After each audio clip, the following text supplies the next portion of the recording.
pastor e toda a sua família pela confiança que tem nos depositado aqui nesta noite, de estarmos aqui para ministrar a palavra de Deus.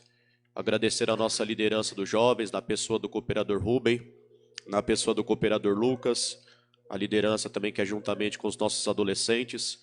Quero agradecer ao corpo de obreiros desta igreja, agradecer a nossa igreja de um modo geral.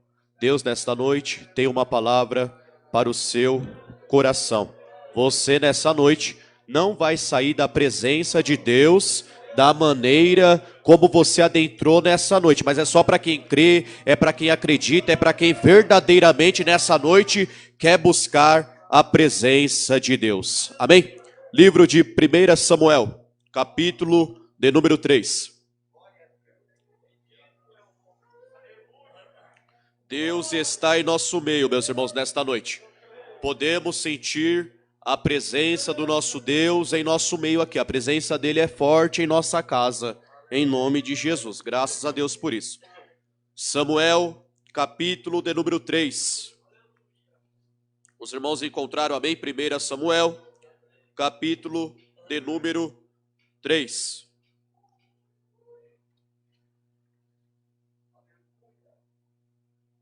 A epígrafe do nosso texto diz assim: Deus fala com Samuel em sonhos. Amém?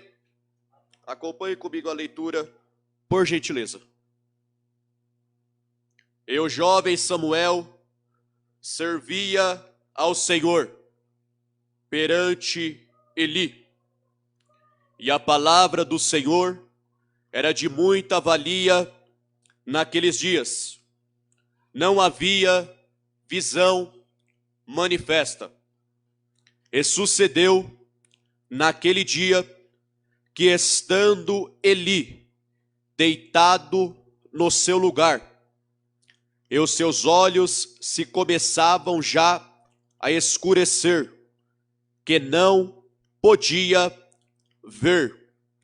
E estando também Samuel já deitado, antes que a lâmpada de Deus se apagasse no templo do Senhor, em que estava a arca de Deus.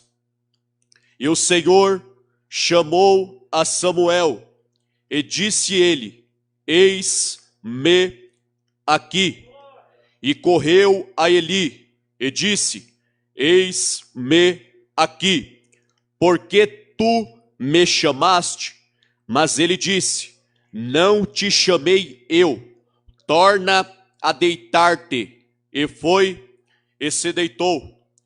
E o Senhor tornou a chamar outra vez a Samuel. Samuel se levantou e foi a Eli, e disse: Eis-me aqui, porque tu me chamaste? Mas ele disse: Não te chamei eu, filho meu, torna a deitar-te. Porém, Samuel ainda não conhecia o Senhor, e ainda não lhe tinha sido manifestada a palavra do Senhor. O Senhor, pois, tornou a chamar Samuel pela terceira vez, e ele se levantou e foi a Eli, e disse: Eis-me aqui, porque tu me chamaste? Então entendeu Eli que o Senhor chamava o jovem, pelo que Eli disse a Samuel: Vai-te deitar, e há de ser que, se te chamar, dirás: Fala, Senhor, porque o teu servo ouve. Então Samuel foi se deitar no seu lugar, e os irmãos podem dizer amém. Prezados e queridos ouvintes e queridos irmãos, nesta noite estamos diante de um texto aqui muito conhecido dos amados irmãos.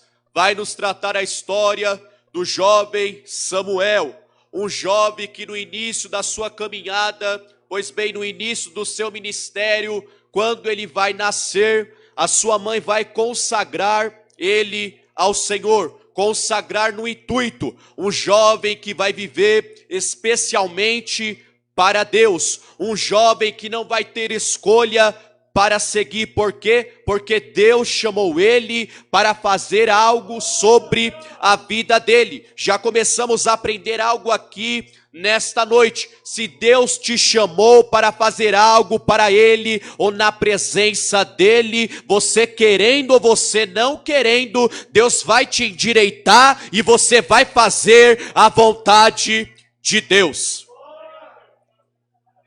1 Samuel, meus irmãos, ele vai tratar um ponto de virada das tribos de Israel. Que ponto de virada é esse? A teocracia.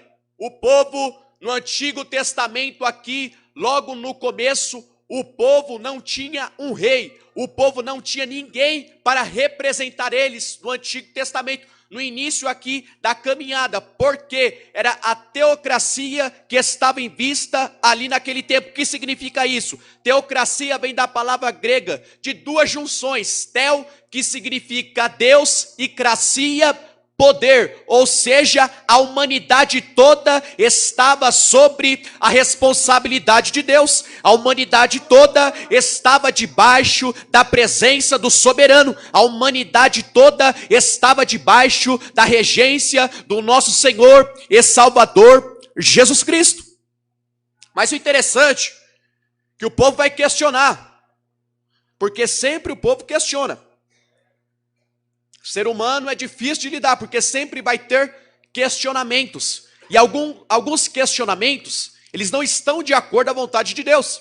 Alguns questionamentos estão fora do plano que Deus tem para com a igreja. O interessante é que, ao acabar essa teocracia, vai começar a monarquia a reinar naquele tempo, que a monarquia é um governo que está sobre o trono. Como assim? Esse governador, este homem, ele é escolhido através de sucessão ou por eleição. Eleição através do povo. O interessante é que o povo naquele tempo, meus irmãos, questionava a Deus porque eles queriam alguém para representar. Mas permita-me dizer como é bom quando estamos totalmente na dependência de Deus. Como é bom quando nós andamos por caminhos desta vida e nós sabemos, Alisson, que este caminho está de acordo à vontade de Deus. Como é bom quando nós estamos fazendo a vontade de Deus e tudo o que estamos fazendo está de acordo ao que Deus tem para com as nossas vidas. Porque aí eu consigo entender e compreender que Ele vai olhar do céu e vai dizer, o meu servo está de acordo ao meu querer, ele está na minha dependência, ele está andando de acordo com aquilo que eu tenho para ele, ele está andando de acordo à vontade que eu tenho para ele, ele está fazendo tudo o que está de acordo ao que eu tenho para ele.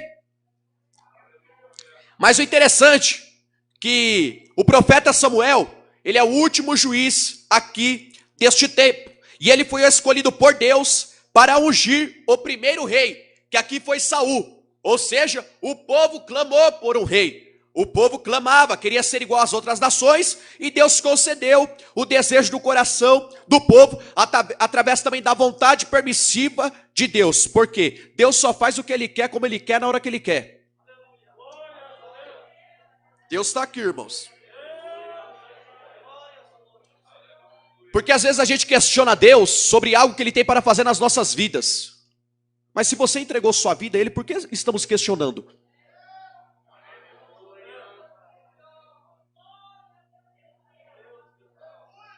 Existe 2x aí, duas características. Se estamos passando por algo que não está nos agradando, é porque ou Deus quer trabalhar na nossa vida, Deus quer nos moer, quer nos apertar, quer nos fazer uma nova criatura. Mas Mateus, já aceitei a Jesus, mas você precisa nascer de novo. Ou é porque não estamos andando de acordo à vontade de Deus. Aí a consequência vem. Quando não estamos andando de acordo ao que Deus tem para com as nossas vidas, não adianta oração, não adianta a leitura da palavra, porque a consequência, meus irmãos, pode demorar 5, 10, 15, 20, 30 anos, ela chega. O interessante é que o significado do nome Samuel é ouvir Deus. Por quê? Um jovem que está começando a sua caminhada ministerial, está começando na igreja, mas ele já tem a identidade para ouvir a voz de Deus. permita-me dizer, não vamos ouvir a voz de Deus nesta noite de qualquer jeito. Se a nossa vida não está de acordo ao que Deus tem para com as nossas vidas, ao plano que Ele tem para conosco, não conseguimos compreender a voz de Deus em nosso coração, não conseguimos entender o que Deus fala conosco. Aí o que acontece? Tem o culto de segunda, de quarta, de sexta, de domingo. Deus fala em todos os cultos, mas a gente não consegue entender o que Ele está querendo nos falar. Por que isso? Porque o nosso ouvido, ele não está sensível para a voz de Deus, mas está sensível para outras coisas. Para a voz de Deus ele não está sensível. Para a exortação de Deus não está sensível. Para a correção de Deus não está sensível. Mas para a bênção está sensível. Deus está aqui, irmãos. Eli era o sumo sacerdote. O sumo sacerdote naquele tempo era o posto mais elevado dentro da hierarquia do sacerdócio. Um sumo sacerdote era o líder dos sacerdotes, aquele que ficava à frente da organização do culto religioso, ou seja, como se fosse o nosso pastor Alex. Ele é o sumo sacerdote aqui da nossa igreja. Ele está à frente aqui da nossa igreja. O interessante é que ele foi o 14º juiz de Israel e julgou a Israel por aproximadamente 40 anos. Mas o interessante, quando voltamos aqui à Bíblia Sagrada e começamos a folhear, vamos chegar no capítulo de número 2 de 2 Samuel e no seu versículo de número 27, a epígrafe do texto vai dizer: a profecia contra a casa de Eli, que os filhos de Eli aqui não estavam de acordo à vontade de Deus. Permita-me dizer, é um perigo muito grande quando não estamos nos adequando à vontade de Deus. Ele fala, a gente não escuta. Ele fala, a gente não quer aceitar. Ele fala, a gente questiona. Mas vai chegar um tempo, meu irmão, minha irmã, que a vontade dele na sua vida, você querendo ou você não querendo, vai prevalecer.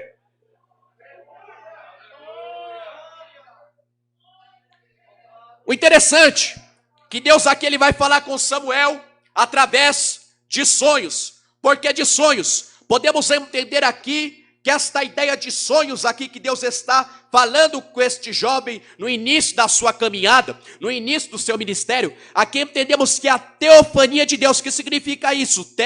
Deus, fania, manifestação, portanto, manifestação de Deus através de sonhos, ou seja, Deus tem as suas formas de se manifestar sobre as nossas vidas, através de sonho, através de revelação, através da nossa oração. Quando estamos dobrando o nosso joelho, a gente começa a adorar a Deus, a gente começa primeiro engrandecendo a Ele, dizendo que Ele é santo, que Ele é justo, que Ele é verdadeiro, que Ele é o príncipe da paz, que Ele é o alfa, que Ele é o ômega, que Ele é a nossa fortaleza, a nossa esperança, que Ele é a resposta, Ele é a saúde, Ele é o nosso Deus. O que significa isso? Através da nossa oração, Deus começa a se manifestar, ou seja, são vários tipos de manifestação que Deus tem para com a sua igreja.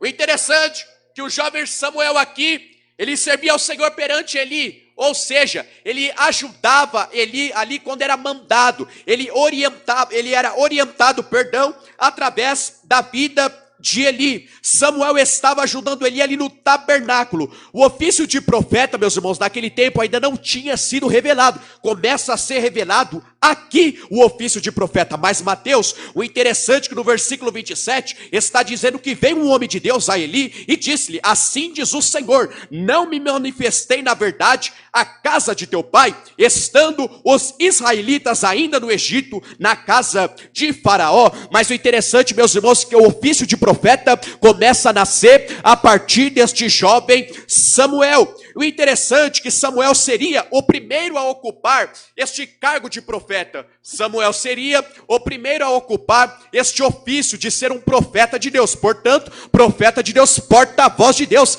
aquele que recebe revelação de Deus, profeta de verdade, profeta que tem a vida consagrada. Deus fala com ele, ele vai até a pessoa, ele ora, ele consagra a vida dele e entrega a profecia para a pessoa. E eu quero louvar a Deus porque aqui nesta casa ainda existe profeta, ainda existe homem de Deus, ainda existe mulher de Deus, ainda existe jovem de Deus nesta casa. Mas o interessante, que depois de um certo tempo, o sacerdócio aqui de Eli, ele vai começar a ser corrupto. Por quê? Não exortava os filhos dele acerca do que eles estavam fazendo, que era profanando o nome do nosso Senhor. Ou seja, o que acontece aqui com isso? A nação naquela época, ela estava sem uma liderança espiritual. Mas nós podemos entender e compreender através deste texto, meus irmãos, que todos nós nesta noite precisamos de uma liderança espiritual. Todos nós que estamos aqui, não existe um que sequer que não precisa. Todos nós precisamos de alguém para nos orientar acerca de como buscar a Deus verdadeiramente. A gente precisa ouvir o que sai deste altar e compreender, meus amados e queridos irmãos, a vontade que Deus tem para com as nossas vidas. E o Senhor, ele vai falar com Samuel. E a palavra de Deus naquele tempo, a Bíblia vai dizer, está escrito, que é de muito valia, porque era rara a palavra de Deus naquele tempo. Mas o interessante é que mesmo assim, Deus vai dar o pontapé inicial sobre o profeta Samuel e sobre este ofício de profeta, que é difícil ser profeta de Deus, meus irmãos. Mas quando Deus fala algo ao teu coração, faça prova com Deus e entregue a mensagem, meus irmãos, porque através disso você pode mudar uma família, você pode mudar o destino de alguém, você pode fazer a diferença na vida de alguém.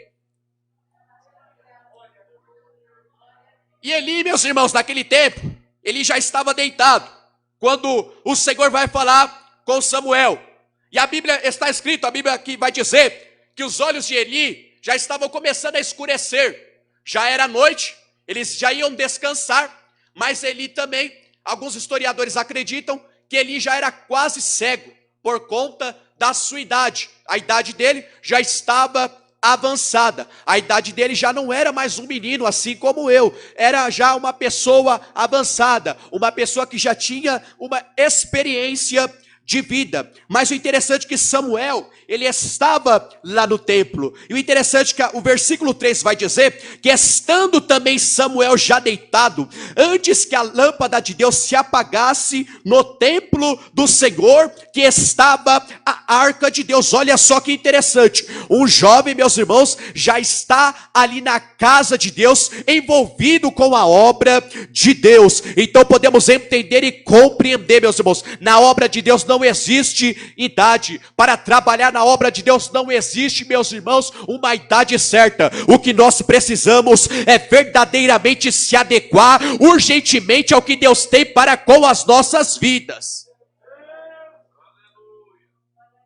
O interessante é que aqui na arca de Deus tinha o candelabro.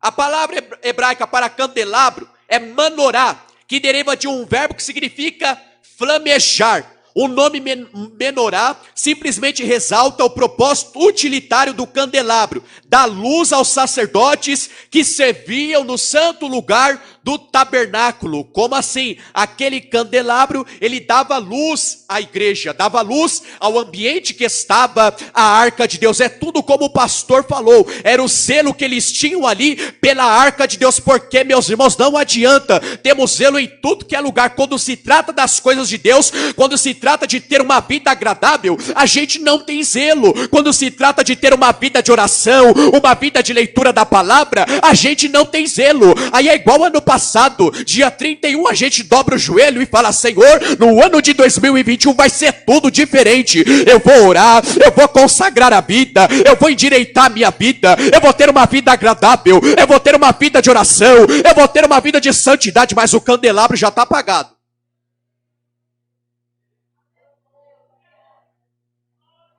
E existe um perigo quando o candelabro apaga. Existe um perigo, meus irmãos, quando a lamparina das nossas vidas, a lamparina espiritual, ela se apaga. Porque depois, para acender de novo, Deus está falando conosco aqui, meus irmãos, nessa noite. Não precisa de barulho, mas Deus está falando aqui. O interessante é que Samuel aqui, ele já tinha este cuidado com as coisas de Deus. Ele já tinha esse zelo pelas coisas de Deus. E este zelo, falo sem medo de errar, não tem hoje.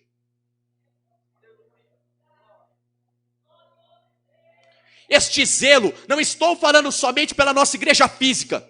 Entenda, o zelo espiritual da nossa vida. O zelo de saber que você precisa orar na sua casa. O zelo de saber que você precisa ler a palavra na tua casa. O zelo de saber que você precisa consagrar a tua casa. Porque aí quando você adentra aquelas portas ali, você fala: hoje o culto vai ser diferente, eu só quero dar glória a Deus, porque eu consagrei a minha vida no teu altar. Deus está aqui, irmãos. Mas este zelo falta. Este zelo nós estamos, permita-me dizer, estamos abandonando este zelo. Estamos deixando de lado este zelo. Aí a gente se preocupa com tudo dessa vida. Mas quando se trata das coisas espirituais de Deus, depois eu faço, depois eu vejo, depois eu quero. Deus está aqui, irmãos.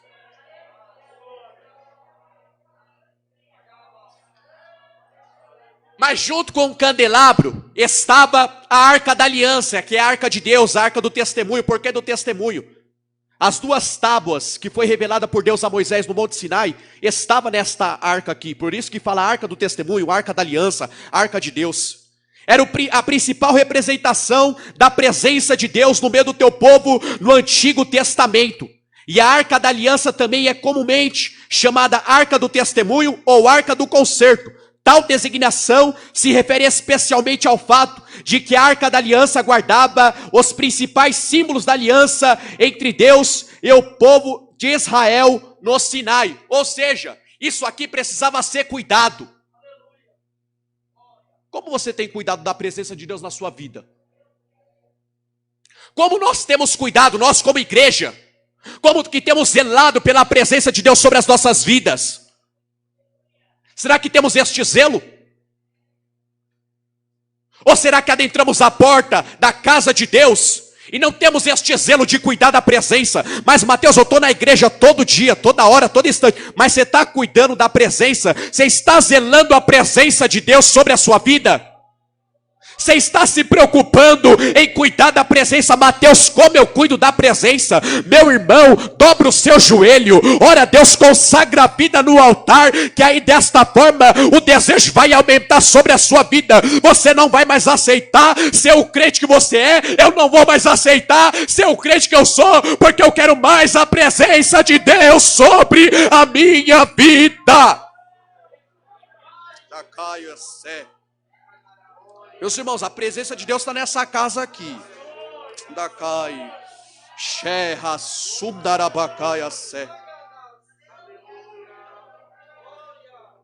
O que acontece? O candelabro de ouro, este candelabro que dava luz à arca de Deus, que dava uma claridade à arca de Deus que tinha que ser cuidado, ele era abastecido com azeite, tanto pela manhã como pela tarde. Pela manhã, às 9 horas da manhã, alguém responsável ia lá e abastecia o candelabro, porque a luz ela não pode se apagar. Permita-me dizer, o azeite sobre a tua vida, ele não pode se apagar. Está na hora desta noite da gente reabastecer o azeite sobre as nossas vidas.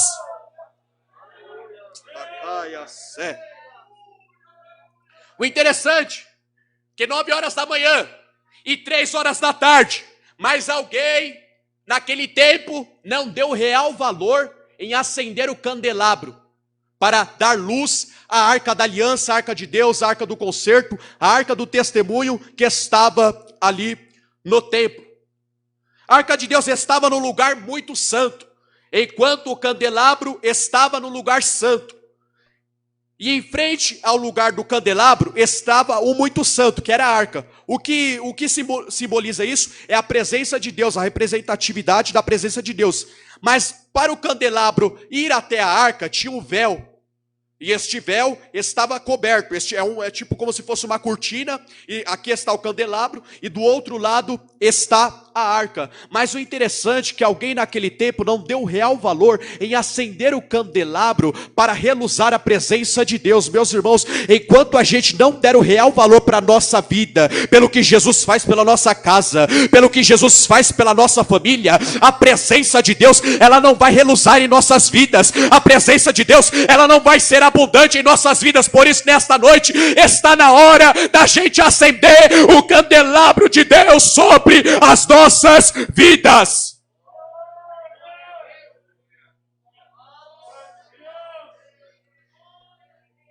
O Senhor, ele chama a Samuel.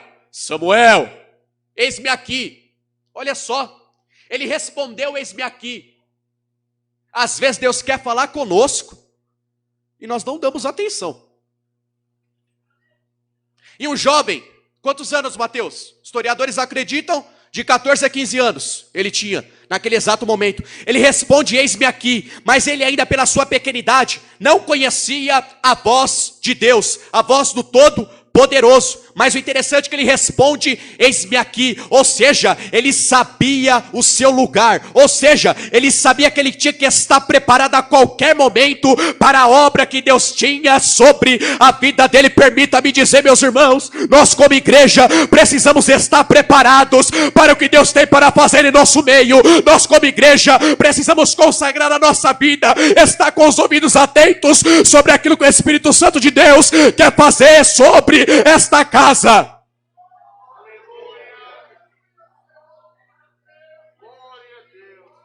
Ele entendeu a voz de Deus depois de certo tempo.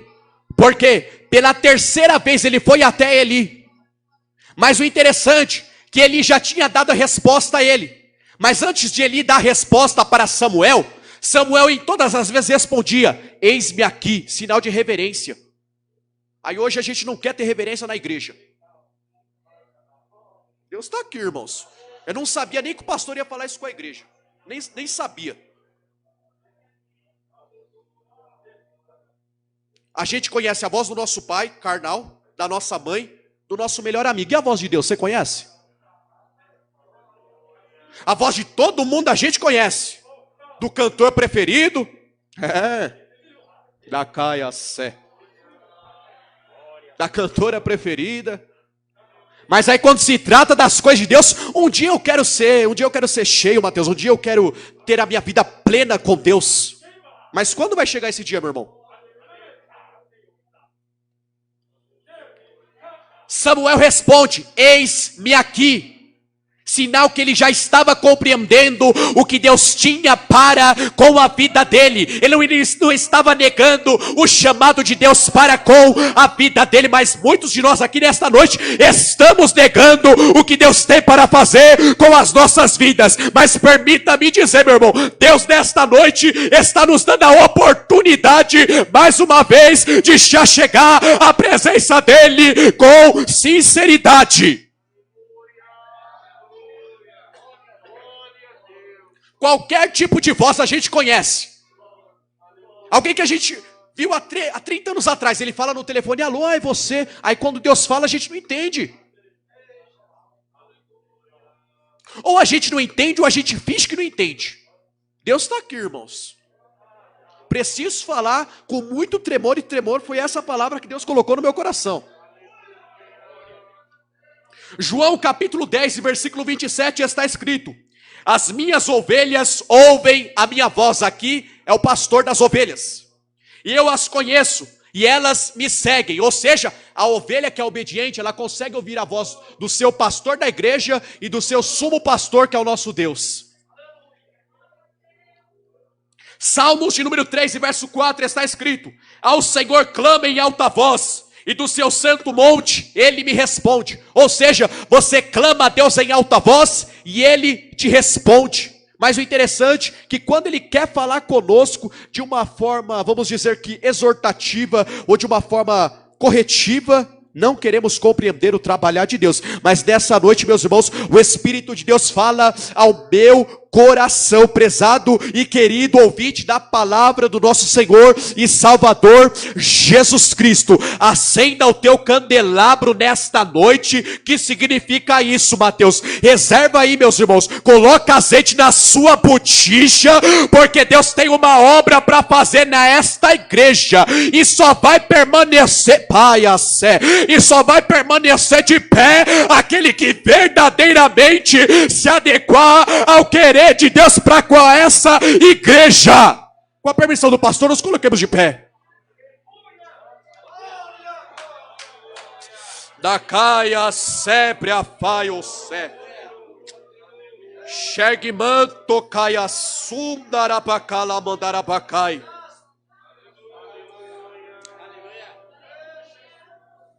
Deus está aqui, irmãos. Deus está aqui.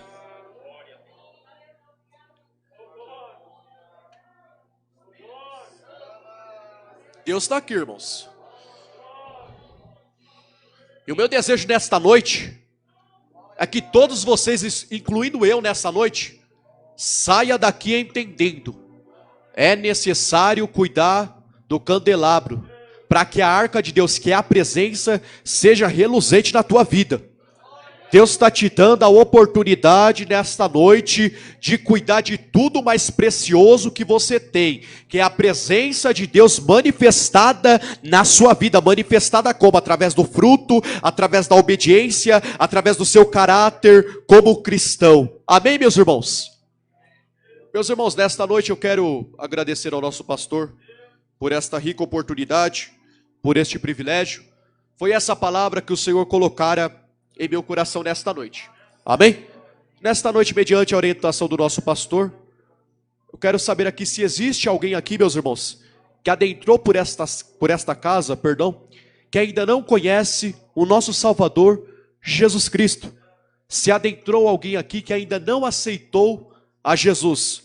Nesta noite, o Espírito Santo de Deus, que é o amigo nobre, é o nosso Consolador, ele está te dando a oportunidade, meu irmão, minha irmã, de aceitar Jesus, de reconhecer Jesus como nosso único e suficiente Salvador, porque a gente precisa reconhecer, se queremos ter a presença de Deus abundante em nossas vidas, a gente precisa reconhecer o que Ele fez por nós naquela cruz do Calvário. Existe alguém aqui em nosso meio, meus irmãos, que ainda não conhece a Cristo, que deseja aceitar?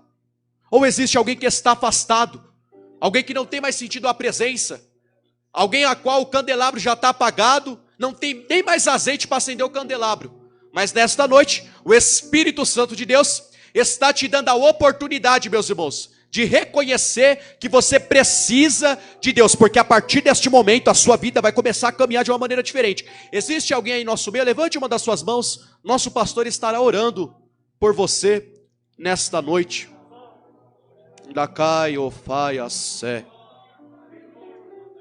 Espírito Santo de Deus, vai trabalhando, meu Pai. Vai trabalhando, Senhor. Se não existe, meus irmãos, que Deus possa te conceder uma outra oportunidade. Mas permita-me dizer, a oportunidade está se acabando. Biblicamente, não sou eu que estou falando não. Diante da Bíblia, a oportunidade, ela está se acabando. Oh glória, meus irmãos. Adore a Deus nesta noite, glorifique o nome do nosso Deus, porque Ele está presente aqui nesta casa. Meus irmãos, quando uma alma aceita a Jesus, ou quando uma vida, ela reconhece que o Senhor Jesus Cristo é o Deus que tudo pode, meus irmãos, a gente já ganhou o culto, a gente já pode ir para casa alegre. Mas se você não consegue reconhecer isso, meus irmãos, adore a Deus nesta noite, porque Ele está aqui nesta casa de oração.